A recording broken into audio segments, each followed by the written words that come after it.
Кечээнкү полубрама 23 беле 25 беле ошону сатып ийдим. Алдын 800дөн саттык 5 майда. Артын 720 730 саттык. Эми жол кирелерин мен грубо эсептегенде нары бери 2 жолу жол жүрөт да булар, ошону 50 сом деп коем. Бир эле жолу мага эле жол жүрсө 30 сомдон чыгарып коем. Анын баарын сатып ийип, ушундай Кучинский менен Адлер деген токтон жөжөдөн 51 штук сатып алдым. Жумуртка багытында кармап көрөйүн деп ойлоп атам. Баарын кармабасам дагы бир жарымынан көбүрөгүн. Булар 18 майда 3 айлык болот экен. Жол киреси менен 450гө түштү. 450дөн айланды ар бир тоок. Эми көрөбүз кандай болот экен. Анан дагы бир сураныч. Бул канал орус тилди үйрөтүү каналы эмес беле? Эми биз деле Россия жергесинде мигранттар нежелательно болуп калган үчүн Беловодскийге келдик үйүбүзгө.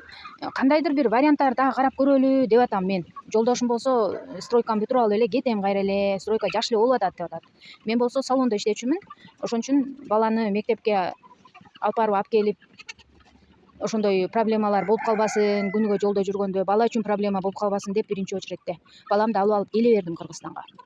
Ошон үчүн бул каналда азыр Россия жергесинде мигрант болуп жүрбөй, үйдөн кандай жумуш кылып, кичине болсо дагы акча таап, өзүбүздүн акчабызды өзүбүз таап, башка чет өлкөгө барбай кандай жумуш кылса болот экен деген ойдо ушундай видеолорду тартып, ушундай жашоону жашап көрүп атабыз. Кызым ошол жерде эле салондо женский мастер болуп иштечү. Азыр деле Беловодскийде иштеп атат. Жакшы иштегенде эми келгенибизге 2 жума, мына 3 жума болду да. Жакшы иштегенде 1200, 1,5 чейин иштеп атат. Жаман иштегенде 200, 300 деле иштеп атат. Беловодскийде креслонун арендасы күнүнө 200 сомдон экен. Ошого деле Кудайга шүгүр деп, клиент топтоп алгыча иштеп көрө бер кызым, Москвада жүргөндөн көрө, ушул жерде бир нерсе кылып алсак жакшы болот эле деген ой менен аны дагы ушул жака иштетип атабыз. Бул эмне канал, эмне болуп кетти андай мындай деп чоочубаңыздар. Ар кайсысын эле тарта берет экен деген комментарийлер бар. Ошондой жаман комментарийлерди удалить этем.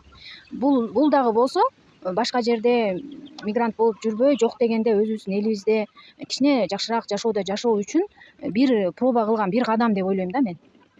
Балким ушундан жакшы болуп кетсе, ушул менен эле иштеп Москвага барбай кала береттирмин. Москвага көнүп алган жаныбыз кайра эле кеткибиз келе берет. Баарыңыздар билесиздер, бир барып алсаң эле. Особенно жаш балам, жаш деле эмес эми 2002 жылкы. 2002 жылкы балам менен 2005 жылкы кызымды мен кайрадан экинчи ирет аяка жибергим келбей атат, как эне катары.